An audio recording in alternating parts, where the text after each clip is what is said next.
Good morning all of you. कैसे हैं आप सभी? उम्मीद है आप सभी बहुत अच्छे होंगे। आज हम वापस से आपके लिए एक रिवीजन लेक्चर लेके आए हैं।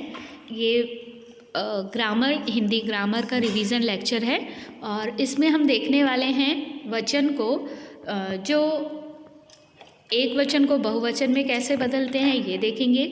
और इसके बाद हम देखेंगे अशुद्ध वाक्यों को शुद्ध कैसे करते हैं, है ना।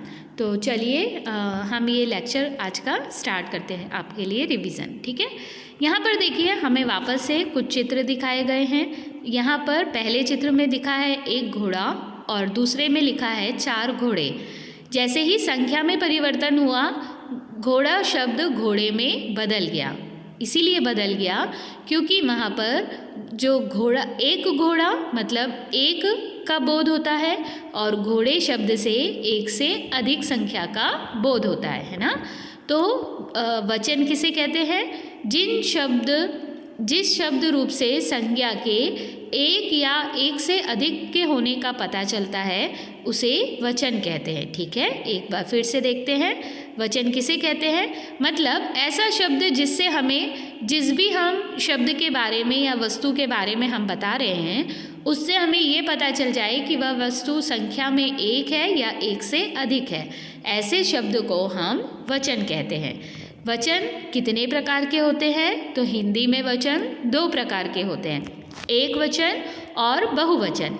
एक वचन किसे कहेंगे? जिससे हमें किसी भी वस्तु, व्यक्ति के एक होने का पता चलता है ना। कुछ शब्द ऐसे होते हैं जिनसे हमें एक होने का, संख्या में एक होने का पता चलता है, उसे हम एक वचन कहते हैं, ठीक है। तो एक वचन की यहाँ पर परिभाषा दी हुई है, जिस शब्द के जिस रूप से उसके एक होने का पता चलता है उसे एक वचन कहते हैं, ठीक है। और बहुवचन किसे कहते हैं? शब्द के जिस रूप से उसके एक से अधिक होने का पता चलता है उसे बहुवचन कहते हैं, ठीक है। यहाँ पर हम इनके उदाहरण देख लेते हैं। एक वचन और बहुवचन का प्रयोग देखते हैं। एक वचन और यहाँ पर बहुवचन दिया है। एक लड़का पढ़ रहा है, 3 लड़के पढ़ रहे हैं। यहाँ पर एक बच्चा था इसीलिए हमने लड़का का प्रयोग किया। दूसरे वाक्य में देखो बहुवचन, मतलब एक से ज़्यादा संख्या आ रही है, मतलब वहाँ पर संख्या, बच्चों की संख्या कितनी हो गई? 3 हो गई, इसीलिए वहाँ पर लड़का की जगह लड़के प्रयोग किया गया, ठीक है। अब हमने क्या क्या देखा? आदर देने के लिए भी बहुत सी बार हम बहुवचन शब्द का प्रयोग करते हैं, ठीक है। लेकिन कैसे प्रयोग करते हैं? अब मान लो अगर हमसे कोई बड़ा व्यक्ति बात कर रहा है तो हम, अगर वो एक ही है तो भी हम उसे ये नहीं बोलेंगे कि वो आ गया, ऐसा नहीं कहेंगे। हम क्या कहेंगे? वो आ गए, ठीक है। तो यहाँ पर देखो मंत्री जी आ गए। अब मंत्री जी को आदर देना है, इसीलिए हम ये नहीं कह सकते कि मंत्री आ गया, है ना। हम क्या कहेंगे? मंत्री जी आ गए। फिर कभी कभी ऐसा होता है कि कुछ शब्द हमेशा एक वचन के लिए ही प्रयोग किए जाते हैं, जैसे इन्हें याद रखना, जनता, सोना, भीड़, पानी, बरसात, ये हमेशा एक वचन के लिए ही प्रयोग किए जाते हैं। और जैसे कुछ शब्द एक वचन के लिए प्रयोग किए जाते हैं, वैसे ही कुछ शब्द ऐसे हैं जो हमेशा बहुवचन के लिए प्रयोग किए जाते हैं, जैसे कि हस्ताक्षर, बाल, दर्शन, आंसू आदि, ठीक है। अब यहाँ पर देखिए सबसे इम्पॉर्टेंट बात आती है, एक वचन शब्द को बहुवचन में बदलना। और हम यहीं पर ही गड़बड़ कर देते हैं। कैसे गड़बड़ करते हैं? हमें यहाँ पर मात्राएं बदलनी होती है ना। अब मात्रा बदलने के लिए देखो, कपड़ा, डा में आ की मात्रा थी, लेकिन जब इसे बहुवचन में बदलेंगे तो एक ही मात्रा आ जाएगी। आँख, खा में एक ही मात्रा आ जाएगी। वस्तुएं, अब देखो कई बार आप ए तो लिख देते हो लेकिन चंद्र बिंदु नहीं लगाते हो, तब भी वो शब्द गलत ही कहलाएगा, है ना। वस्तुएं अगर लिखना है तो ए लिखकर उसके ऊपर चंद्र बिंदु लगाना पड़ेगा। वैसा ही माला, मालाएं, वधु, वधुएं, अब इसको वधुओं नहीं कर सकते हो, ओ नहीं लगा सकते, क्या लगाना पड़ेगा, ए और चंद्रबिंदी, ठीक है। मिठाई, अब देखो मिठाई, ई में जब एक वचन है तो बड़ी ई का प्रयोग किया गया है, लेकिन जब हम इसे बहुवचन में बनाते हैं तब हम छोटी ई में बदल देते हैं ताकि पीछे हम बहुवचन का शब्द लगा सकें। पीछे हमने बहुवचन के शब्द के लिए या और उस पर चंद्र बिंदु लगाई है, मतलब कि जो शब्द पहले हमें दिया गया था मात्रा के साथ उसका परिवर्तन हमें करना पड़ेगा। आप लोग क्या करते हो, जैसे मिठाई यहाँ पर लिखा हुआ है वैसे ही बड़ी की मात्रा लगाकर यहाँ पर भी लिख देते हो और या लगा देते हो, तब भी शब्द गलत हो जाएगा। जैसे लड़की, अब लड़की का अगर हमें बहुवचन बनाना है तो वो होगा लड़कियाँ। अब जब हम लड़कियाँ लिखेंगे तब हम का में बड़ी की मात्रा नहीं लगाएंगे, बल्कि क्या करेंगे, का में छोटी ई की मात्रा लगाएंगे, तभी वो शब्द सही होगा, ठीक है। यहाँ पर देखिए प्रश्न नंबर 3। अब हमें इनमें से बहुवचन शब्दों पर सर्कल लगाना है, गोला लगाना है। पेंसिल, पेंसिलें, पंखा, पंखे, चश्मा, चश्मे, तोता, तोते, ठीक है। यहाँ पर देखो रिक्त स्थान की पूर्ति करना है सही वचन से। मिठाई पर मक्खियाँ भिनभिना रही हैं, बगीचे में गेंदे के फूल है, फूलों खिले नहीं बोलेंगे, क्या बोलेंगे, फूल खिले हैं।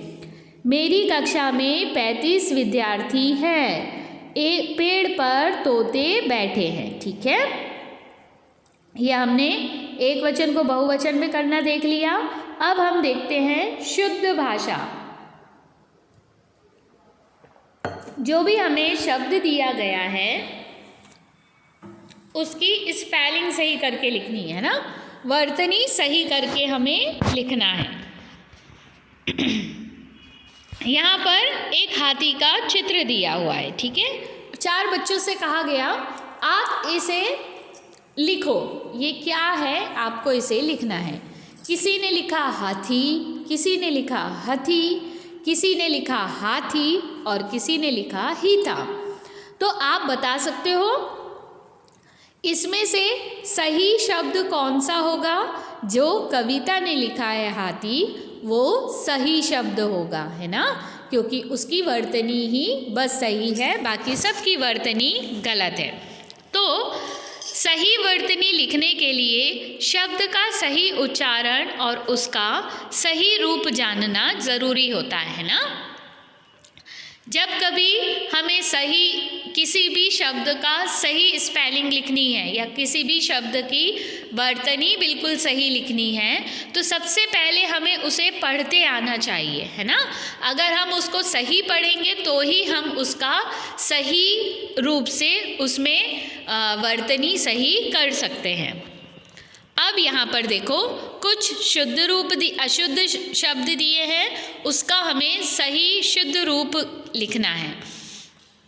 कैसे दिया हुआ है, तिथि, था में छोटी की मात्रा दी है और ता में बड़ी की मात्रा दी है, लेकिन जब हम तिथि लिखते हैं तब ता में भी छोटी ई की मात्रा आती है और था में भी छोटी ई की मात्रा आती है। बीमारी, बीमारी नहीं होती, वो होती है बीमारी, बा में बड़ी ई की मात्रा आती है। त्योहार, या में ओ की मात्रा आती है, औ की मात्रा नहीं आती। श्रीमती, ता में बड़ी की मात्रा आएगी। मछली, चा नहीं आएगा, चा हटा दिया जाता है। दीपावली, दा में बड़ी की मात्रा आएगी। आश्चर्य, या के ऊपर रा की रेफ आएगी। स्वास्थ्य, था आधा आएगा और उसके बाद या आएगा। वापस, वापस नहीं होता, वापस होता है। कबूतर, कबूतर नहीं होता, कबूतर होता है, मतलब ऊ की मात्रा किस में आनी चाहिए, बा में आनी चाहिए। गृह कार्य, गृह कार्य नीचे मात्रा चली जाएगी।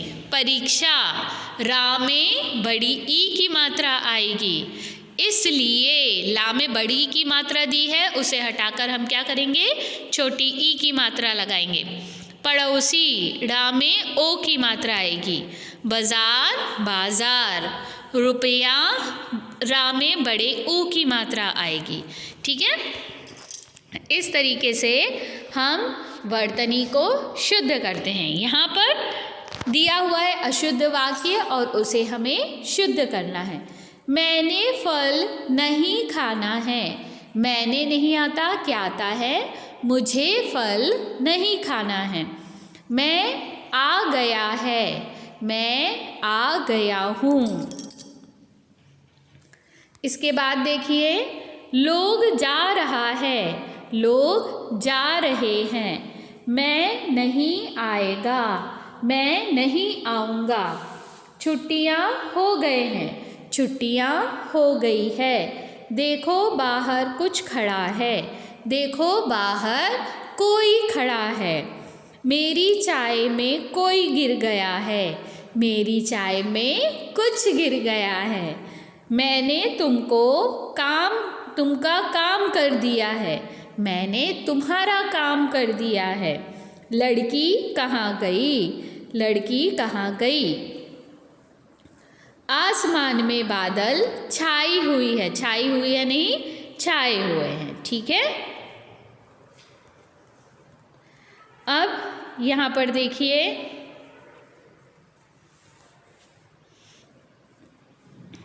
हम चलते हैं चैप्टर 11 में।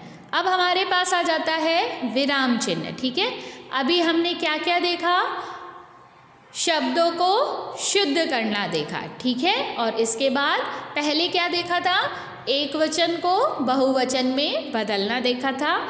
आज का तीसरा टॉपिक है विराम चिन्ह। ठीक है, विराम चिन्ह क्या होता है, भाषा के लिखित रूप में विराम का संकेत देने वाले चिन्हों को विराम चिन्ह कहते हैं। ठीक है, सबसे पहले क्या आता है, पूर्ण विराम।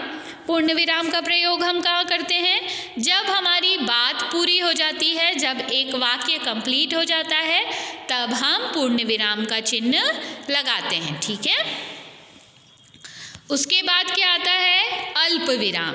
वाक्य में जहाँ थोड़ा रुकना होता है वहाँ पर हम अल्प विराम का प्रयोग करते हैं। ठीक है, फिर आता है प्रश्न चिन्ह। प्रश्न चिन्ह क्या होता है, जब कोई प्रश्न पूछा जाता है तो उसके अंत में हम प्रश्न चिन्ह का प्रयोग करते हैं। फिर क्या है, विस्मयादि बोधक। खुशी हो, आश्चर्य हो, घृणा हो, क्रोध हो, जो भी हमारे मन के भाव रहते हैं उन्हें व्यक्त करने के लिए हम विस्मयादि बोधक चिन्ह का प्रयोग करते हैं। ठीक है, अब यहाँ पर देखो अभ्यास। प्रश्न चिन्ह अब हमें सही मिलान करना है। ठीक है, कि अल्प विराम कौन सा है, पूर्ण विराम कौन सा है, प्रश्न चिन्ह कौन सा है और विस्मयादि बोधक कौन सा है। तो ये आपके सामने कर दिया हुआ है।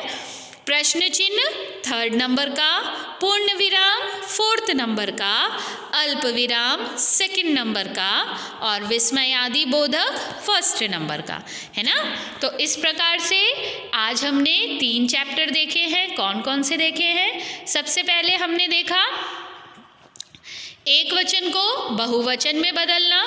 दूसरा हमने देखा कि शब्दों को शुद्ध करना, वाक्यों को शुद्ध करना। और 3rd हमने देखा विराम चिन्ह, कि जब हमें सेंटेंस कंप्लीट हो जाता है तब हम पूर्ण विराम लगाते हैं। अगर वाक्य में हमें कुछ देर के लिए रुकना रहता है तो हम अल्प विराम लगाते हैं। अगर हमें किसी से प्रश्न पूछना रहता है तो हम लिखित तौर पर प्रश्नवाचक चिन्ह लगाते हैं। और यदि हमें अपने भाव व्यक्त करने रहते हैं तब हम विस्मयादि चिन्ह का प्रयोग करते हैं। ठीक है, तो इस तरीके से आज हमने ग्रामर के इन तीनों चैप्टर का एक बार वापस से रिवीजन किया है। अब फिर मिलेंगे आपसे नेक्स्ट लेक्चर में, तब तक आप सभी स्वस्थ रहिए।